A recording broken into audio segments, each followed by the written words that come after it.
Righto, basic brisket on the campfire in the camp oven. Step 1, make your fire.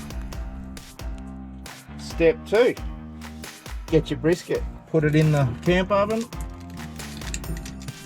get a bit of the sauce. Got a few herbs on it. Let it sit for about half an hour before it goes on the fire to soak it up. Step 3, get the coals, camp oven on top. That'll heat the oven up nicely, and we'll put some coals on top.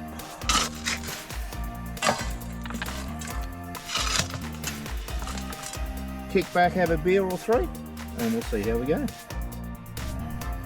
Stage a few beers later. Have a go at that. That is just lush.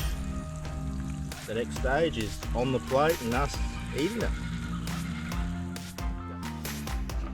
One of the final steps is this, on the plate, ready to go. Too easy. 3-4 beers later and a couple of hours and you are done.